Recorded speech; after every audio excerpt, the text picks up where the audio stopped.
Ready?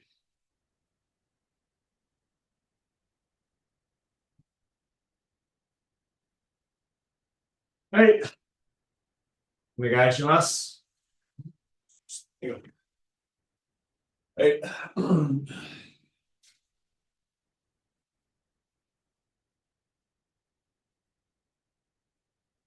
はい。はい。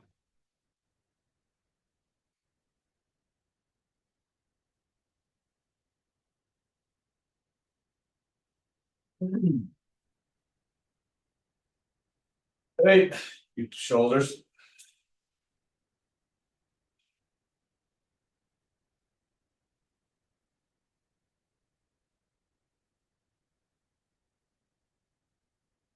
Miracles. Away.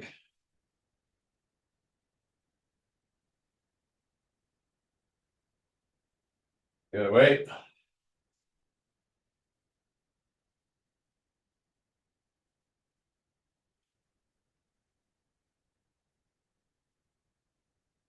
はい。Arms.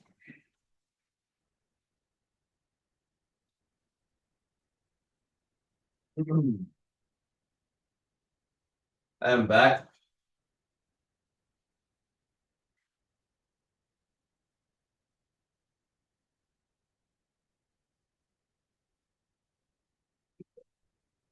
Side.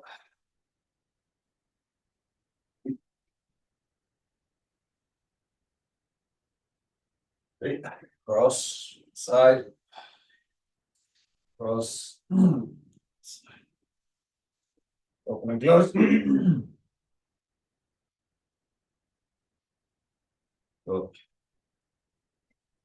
はい。はい。その脇。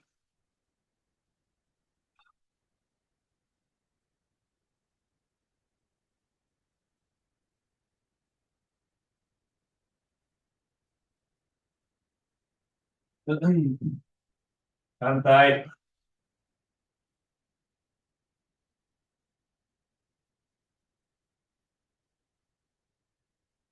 横。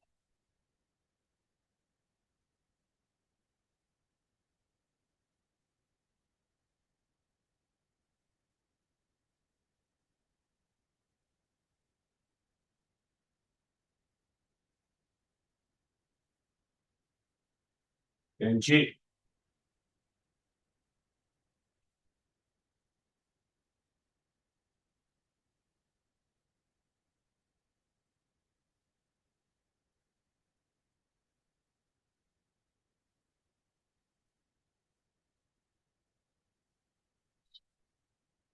はい。横。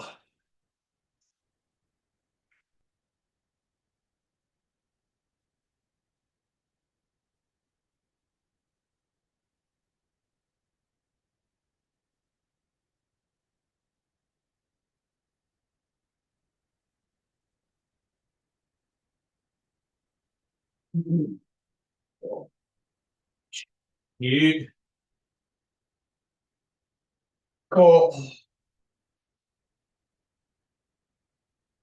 右。こう。短期。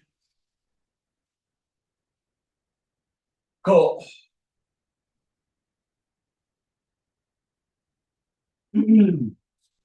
はい。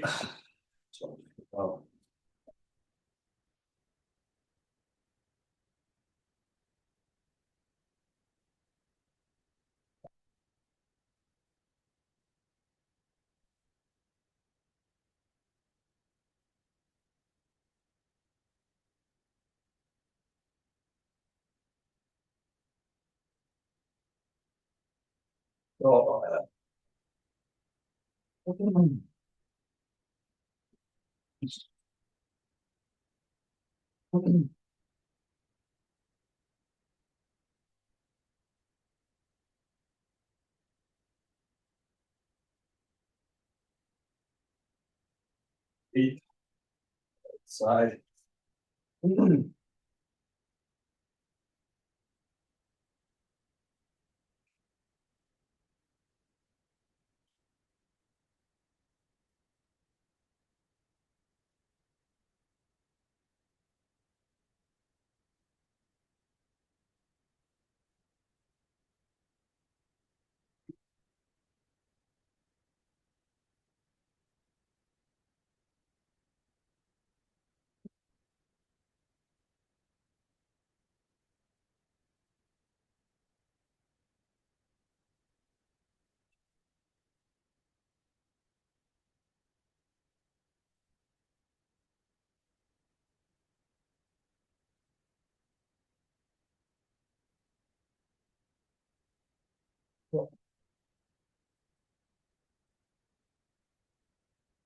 Oh.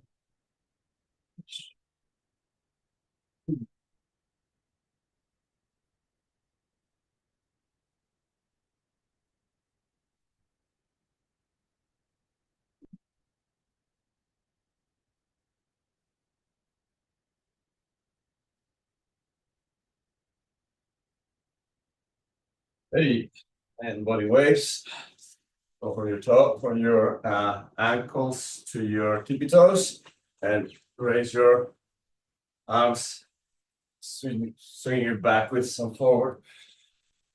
So,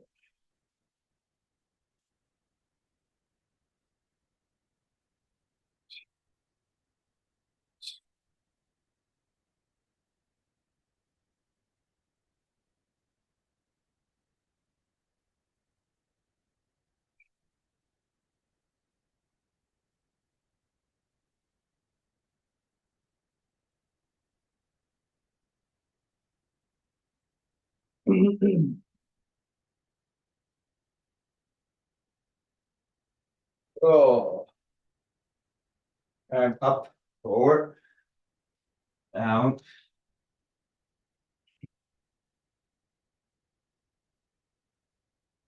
Big knees from the back and circles. Good side. 8, down.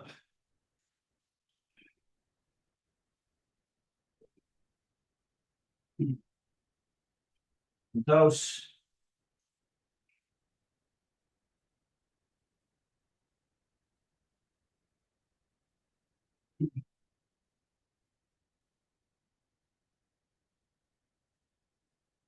8.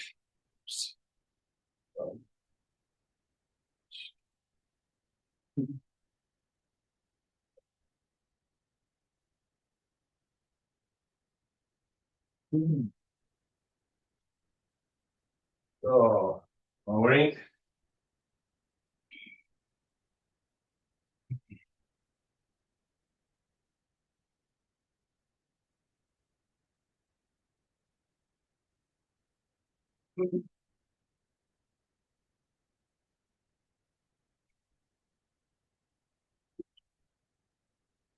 Forward.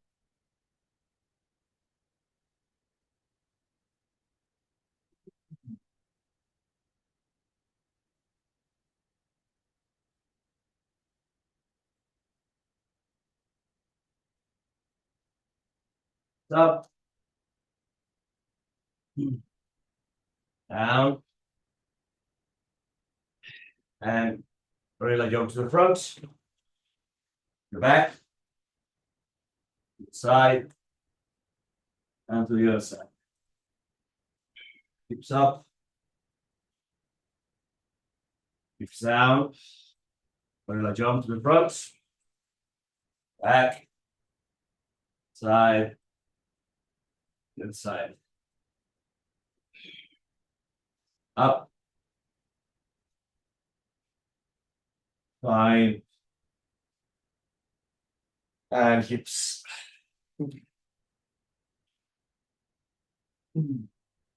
Side.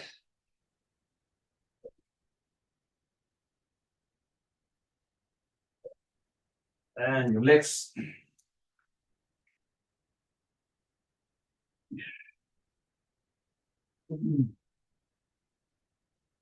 Eight. Lower. Bench. Close up. Bench. Front. Bench.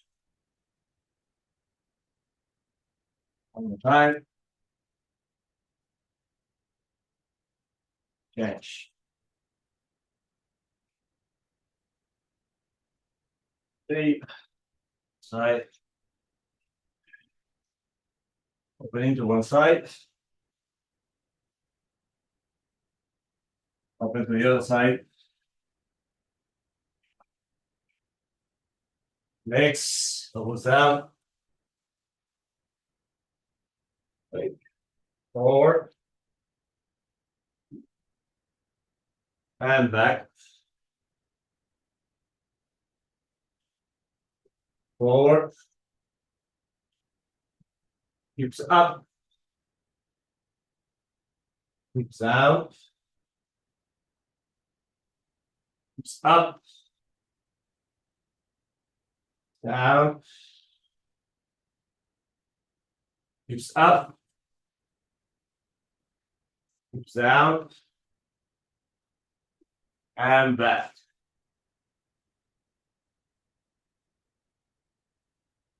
So the side. And the other side. Side. Other side. Side. And the other side. Side. So my favorite one. That is a joke, but I don't like it, but that's why we have to do it. So going backwards all the way to your hands, if you cannot go further, or all the way to your elbows, or if you can, all the way to your shoulders. Okay.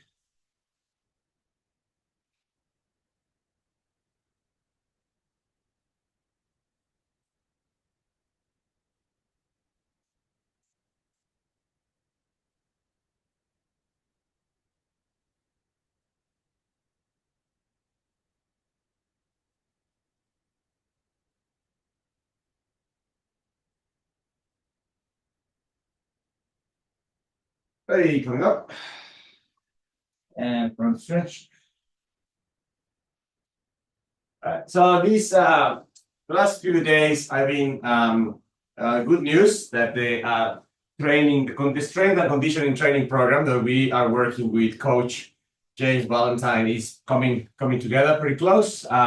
Actually, the program's already together. I'm just trialing it for a few sessions myself first, just to check it out and just give James a few comments or questions or whatever in terms of the platform as well as in terms of the exercises. It's looking pretty good. I think that hopefully will be something useful for people once we give it to the members by our members area. But yeah, anyway, so there's quite a lot of exercises in there. It's compromised. It has basically it's the same structure every session. It has a beginning very, very quick mobility set of exercises, which is basically a warm-up. And then after that, it has a couple of supersets of exercises combining lower body, core, and upper body exercise. So yeah, anyways, there will be more information about that in the coming days, but I'm going to do a couple of exercises that have been part of the mobility drills, in the last couple of sessions that I did. So they're very simple exercises, and obviously we have done modalities of this. It's just good to have someone like James with his professional hat on, obviously guiding this process rather than me. So first exercise is just hip openers. So move to the front. Move on 45 degrees and move on 90 degrees. Change to the side, to the front. 45 degrees and 90 degrees. Again, to the side. Front, 45, 90, time, front, 45, and 90. Okay, so there's a few reps of that. We already did a bigger warm-up than that, so there's a few reps on that one. Obviously, the exercises change every session or every couple of sessions, so it's not always the same exercises. So these ones are the ones for the last couple of sessions. Then the next one has been this one, which is the world great stretch, but from your knee, but with a little also indication that when you are on your knee, the other leg up, trying to open that hip a little bit, see how much mobility there is on the leg that is up. Just trying to open it and see how restrictive or how much mobility there is on your hip joint, especially, and your knee opening. So a few times. And then once you have done a few times, put your other hand down and the hand goes up to the ceiling and down to the floor. Up to the ceiling, down to the floor, up ceiling, floor, up to ceiling, floor, up to ceiling, floor, and inside. So the exercises come with a number of good personal trainer instructions that is good to read and good to try to do. For example, in the world greatest stretch, either on your knee or on your foot, there is always this idea of engaging your glute muscles. So it's like those little kind of cues that I guess are important in the overall performance of the exercise. So on this one, something about, once you open your hips and you start performing the exercise, to try to engage your glute muscles. Through the program as well, you will be able to ask questions to James about anything. Like you can, ask about the question about the program, or you want to send him a video of your own exercise and ask him to check if that's okay, or anything related to the program. So you can ask him, for example, there, why it's important to engage your glute muscles. I don't know. Okay, so opening your leg on one side. So,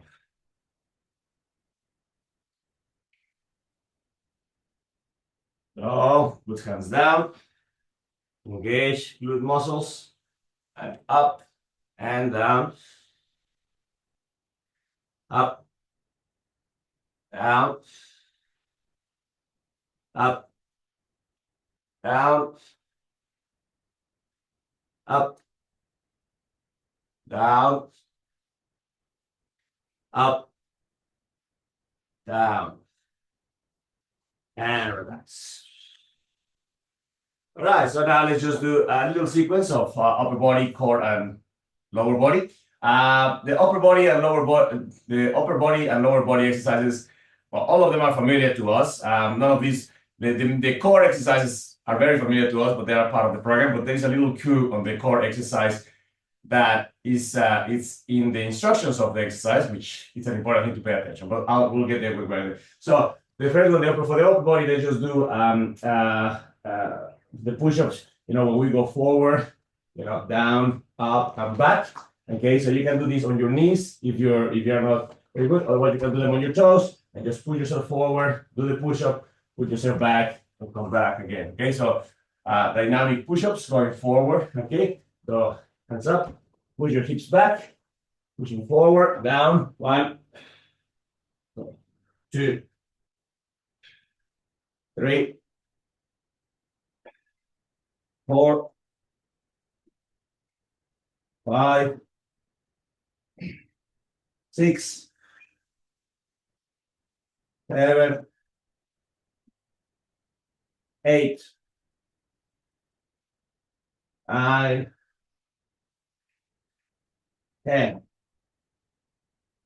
Oh, sitting down. So the next one is dead box, which we are very familiar with. But on James' instructions is the idea of flattening your back, to not having a gap or not arcing your back. We're doing the dead bug. In his instructions, he has to flatten the back, raise your legs, raise your arms, and trying to maintain that neutral position without too much arcing the back. Now, I'm not sure if he's not an overarching of the back, which could be sometimes a problem, or if he's having just a neutral position with a neutral lumbar spine, or if it's a full flattening of your lower back to the floor. So for the moment, let's practice flattening your lower back to the floor. Okay, raise your legs and arms and sides. 1, 2, 3, 4, 5, 6, 7, 8, 9, 10. Continue with that. 1, 2, 3, 4, 5, 6, 7, 8, 9, 10. 1, 2, 3, 4, 5, 6, 7, 8, 9, 20, and relax. So again, for example, little cues like that of the position of the lower back and what to do with it. I'm glad that we have a direct relationship now with a professional personal trainer, because like with everything, I'm sure there are schools of thought on activities like in Aikido, and like in any activity, there will be ideas of which things should be done or not be done, but at least it's good to have a person who's a professional in that area to have a bit of their opinion or their guidance.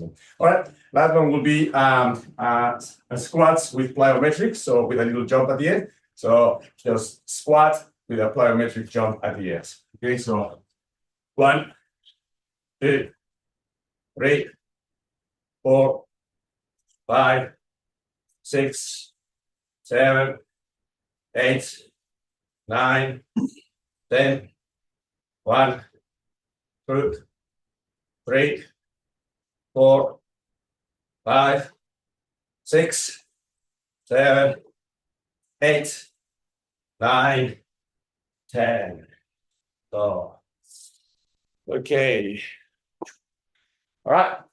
So anyway, so yes, look forward to releasing that to the rest of the community in the dojo, and have your questions and comments and opinions on this. So this week we talk about the only thing that we can really do for all the month of September is to prepare for Moreno Sensei's seminar in October. So the idea is to kind of more supposed to always be doing that, but obviously following Sensei's very specific guidance on our Aikido training. Sensei has very clearly defined elements that he calls the technique of the technique. It's about 15, 16 elements that all of them are in the members area in the Sangen Academy. Over the years, I've touched on specifically some of them or sporadically here and there, but all of them are there. So within the 15 elements, we said that all of them obviously are important. They're like, as Moreno Sensei also uses this metaphor, they're like ingredients in a recipe. So at the end of the day, how far can you depart from a recipe and still maintain the recipe, coming out as you want to? Maybe one day you don't have, lemons, and you don't put lemons, and you decide to put orange juice or whatever, Okay, maybe that day that's fine, but how many ingredients you replace and you still cook the same thing? It's questionable. So those 15 ingredients are essential.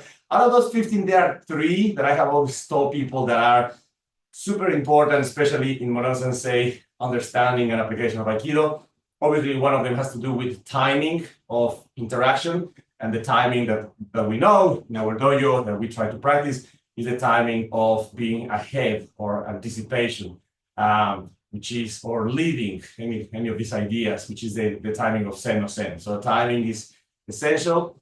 The idea of moving your body, with your spine and hips, as primary sources of structure and motion, and that is called Tai Sabaki. So that would be a second one. And the third one is to train with strong intention, with very strong clarity, as much as possible, ideally in every technique, but demonstrating that with strong determination and intention.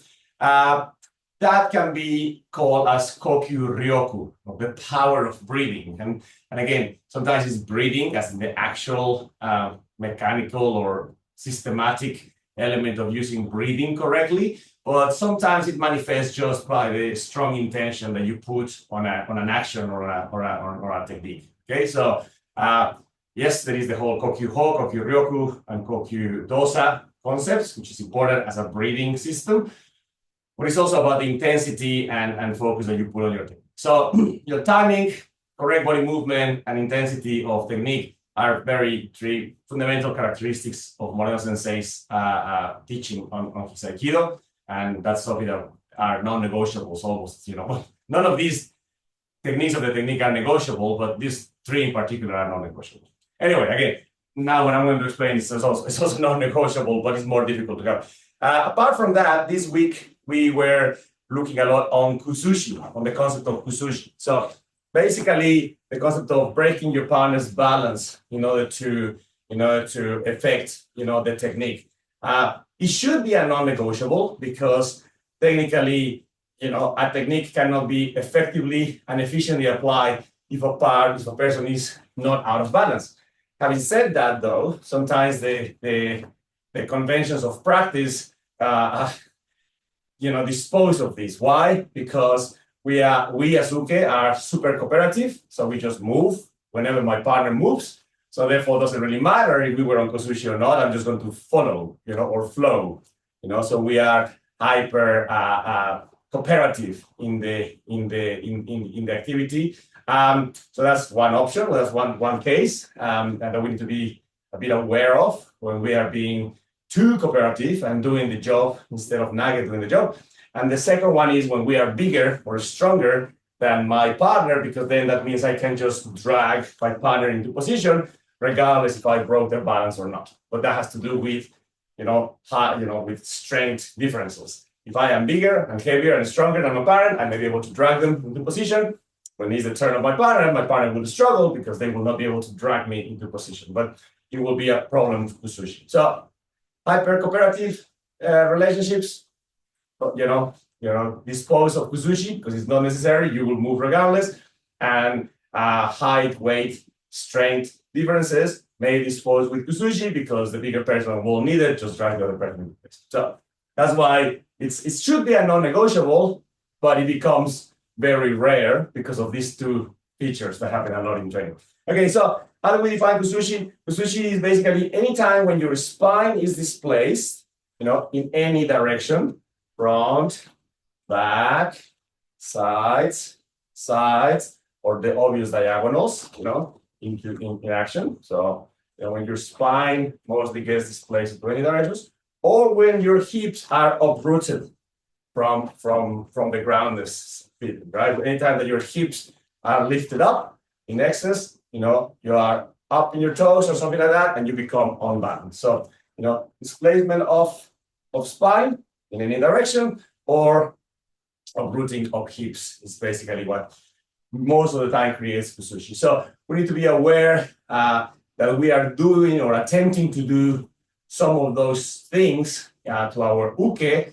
so we can have our partner in a position of unbalance throughout the process. Okay, so just to do that, just practice just the basic way of hitting that. So feet side to side. First of all, uprooting your hip, from the ground up, and obviously the more on your tippy toes you are, the more difficult it is to keep your balance, or the more precarious is your structure, which a tiny little push would obviously push that. Okay.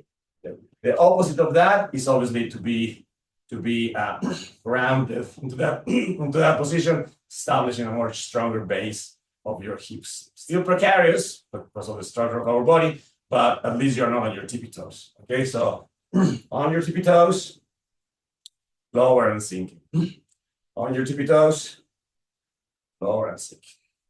Tippy toes, lower and sinking.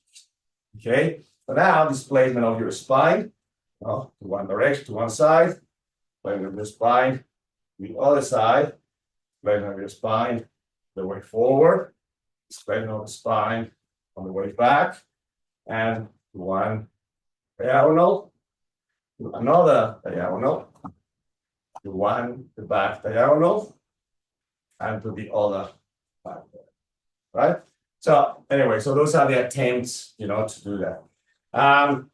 Now, how do we do that at the beginning of the technique? Because this is the other element that we spoke about during the week. Kuzushi is not something that happens somewhere, after the technique has been presented. Ideally, Kuzushi is something that happens at the moment of contact. At the moment of contact, that's a very, very difficult thing to achieve. But it's the same thing as timing. Zen is a very difficult thing to achieve, but those are the aspirations in terms of the training. So Kuzushi must happen at the moment of contact, not an afterthought once the technique has started. So that's why there are certain gestures and certain things that may help us to do that. One of them is the idea of timing, sen, don't wait, and shinso karai, bringing your hand, forward with the person. So don't wait, shinso karai. Don't wait. Shinzo karai. Don't wait. Shinzo karai. Don't wait. Shinzo karai. Don't wait. Shinzo karai. Don't wait. So that's why that gesture is very important. The opposite of that gesture is to, don't move from your spot. Just extend your hand or something. Wait for the person to come and grab it, especially if that happens at the lower level of your body. So that would be the complete opposite. Static body, no motion, and then hands at the lower level. The opposite of that is a dynamic body that sends the hand forward at the level, at the more uncomfortable level of the partner, which is the upper level. So, Shinzo karai. Okay, so that's number one. Okay, number two has to do also with our capacity to entry. Okay, is the depth of our movement. Okay, depth of movement. The deeper our movement is in relation to my partner, the more I enter into their space, and the more I am committing to breaking their balance. The further away I am from my partner, the less I can affect their body. Okay, so in order to do that, let's just practice our basic Ashi Sabaki. First of all, Ayumi Ashi. Ayumi Ashi. Ayumi Ashi. Ayumi Ashi. Next one, Okuriashi. Okuriashi. Okuriashi. Okuriashi. Next one, Sugiashi. Again, Sugiashi. Again, Sugiashi.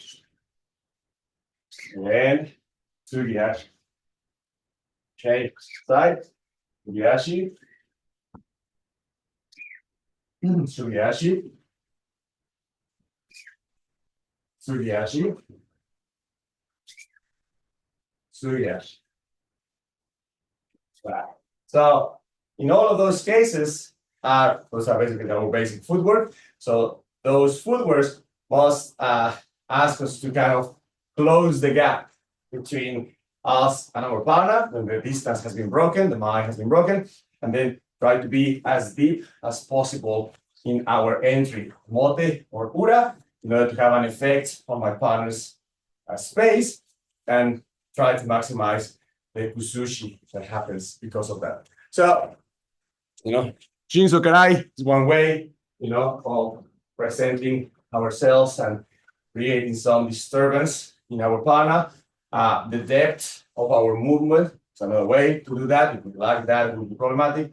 And number three will be the points of control, okay? The points of control in the moment of contact, especially just basically almost two fundamental points of control. Number one, the closest to my spine, the better. So number one, controlling the elbow, in techniques, or fully controlling the spine in techniques. But the most common, the beginning or the most common exercise is controlling the elbow, for example, for Ikkyo, Nikyo, Sankyo, Jonkyo, Gokyo.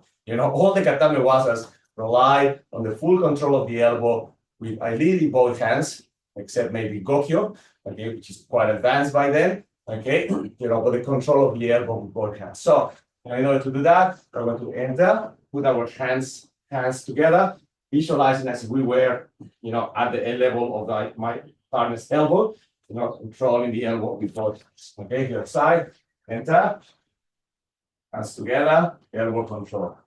Inside, enter, hands together, elbow control, together, elbow control, enter, elbow control, enter, elbow control, enter, elbow control. So with a slide, now with a step, entry, elbow control, entry, elbow, entry, elbow, entry, elbow. Okay, so for techniques where the arm is what is being controlled, please again avoid putting your hands on the wrist, on the forearm. a bit as much as possible towards the elbow. There are a few exceptions. For example, Joko Menucci has exceptions on that. But if it's a ski or a shomenuchi, please elbow control. Now, this is the difficult thing. Elbow control, but trying to affect at least the shoulder, if not the spine. So, especially, for example, in Ura, if you visualize your Ura exercise, so you come and you do shome, boom, you do shomenuchi. Your partner successfully moves to the back of your body and successfully controls your elbow. From that position, if the partner, the only thing that thinks of is controlling the elbow, your structure is still the same and you may not go. But if your partner, through the elbow, influences the shoulder, which then is going to influence a bit your spine, then you're going to be moving because of that. So while control is on the elbow, because you are controlling that part of the arm, the idea is to affect at least one joint above, which will be the shoulder. That's why if you put one hand on the elbow and one hand on the wrist, then you will most likely be affecting, if you are very good, the wrist, if you're not very good, just the wrist, which is not great. If you are better, the elbow, which is still not enough, okay? Because you have to affect the shoulder, okay? So if you, again, you do shomenuchi, your partner comes from behind, they stop the elbow, okay? If they do nothing more, your elbow travels or your movement stays. If they do better, the elbow affects the shoulder, which affects the hips, and then you move to the side. So, Komenuchi, elbow, shoulder affected, hips affected, you move. Elbow, shoulder affected, and move. That elbow, shoulder affected, hip affected, and move. Elbow, shoulder affected, hip affected, and move. Elbow, shoulder affected, hip affected, and move. Yeah? So at the moment of contact, either we are starting from a gripping motion, morotedori, katodori, tekubidori, aihanis, etc. So shinso karai, sen no sen. So make that grip uncomfortable and deep. Okay. If we are not starting from that, we are starting from an attack, a shomenuchi, yokomenuchi, ski, etc. Then depth. If that's so, sometimes you practice the absorbing motion, but in principle, in basic, depth committed into the position of your partner. And if you are about to control an arm, in this case for some arm techniques, enter at the level of the elbow in order to affect the shoulder, proceed with the next other technique. Obviously, the next part after the elbow being controlled is the importance of controlling the spine. Okay, spine. So the spine can be directly controlled, like in the case of Iriminage, for example, because that's going to be, really the important part for us to control. Enter, forearm stepping vertical, controlling the spine. Enter, forearm vertical, controlling the spine. Enter, forearm vertical, controlling the spine. Enter, forearm vertical, controlling the spine. Okay, so those three elements, Shinso Karai, depth of your movement, and points of control are things that will help us to, as much as possible, try to make sure that we are seeking to break balance at the moment of contact. If we lack any of those things, most likely balance will not happen. So Kuzushi will not happen at the moment of contact, and then we have more problems to deal with. Possibly the last one is after the moment of contact, then comes the continuation of breaking balance. And this is where Maruo Sensei makes a difference between the importance of Maruo Washi. So Maruo Washi, 1, 2, 3, 4, changing foot. 1, 2, 3, 4. So Maruo Washi, which is great to change directions, but not necessarily great at breaking balance. It's great to change directions, but not necessarily to break balance, because usually the spine is not being displaced. As long as the spine, the spine can turn, but not being displaced from position, then Kuzushi is not occurring. It's just changing direction. So obviously, the difference will be what sensei does in a sense, which is Yoko Kuriashis. Yoko Kuriashi, Yoko Kuriashi, Yoko Kuriashi, Yoko Kuriashi, Yoko Kuriashi, Yoko Kuriashi, Yoko Kuriashi, no, Yoko, Yoko, Yoko. Yeah? Because with Yoko Kuriashi, there is not only a change of direction, there is an actual displacement of the column, of the spine. So that's why it's a more effective way to create sushi. So just to finish up, let's imagine Iriminage, controlling the spine, and Yoko Kuriashi. Okay, enter, Iriminage, control the spine, Yoko Kuriashi. Manuichiri, Irimi, control the spine, Yoko Kuriashi. Manuichi, enter, control the spine, Yoko Kuriashi. Enter, control the spine, Yoko Kuriashi. Enter, control the spine, Yoko Kuriashi. Couple more. Enter, spine, Yoko Kuriashi. Enter, spine, Yoko. Okay, so so as we say sometimes in the class, and sometimes we know in life, I don't know if it will be enough if you have a good Jin Sokarai, if you have a good depth of motion, if you have a good points of control, if you perform your Joko Kuriashi. I don't know if that will be enough to break someone's balance. Because Kuzushi is one of those kind of holy grail concepts in practice. It's something that if it occurs, makes everything much more efficient and so on. But it's a very difficult thing to obtain. So these things may not guarantee Kuzushi. But one thing, I can tell you, if we miss any of those things, we definitely do not have Kuzushi. It's one of these cases where you don't know what the solution is, or you know what definitely the solution is not. So if we lack any of these things, then Kuzushi will definitely not be possible. If you have all of these things, Kuzushi could be a more likely condition to perform. So try to remember those things in practice as much as possible and continue developing, and keep finding out what else is needed in order to move the person's spine or uproot the person's hip of the. Okay, so let's finish up.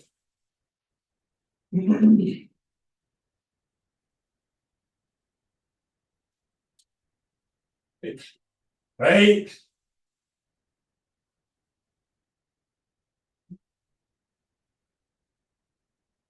Hey. Arigato gozaimashita.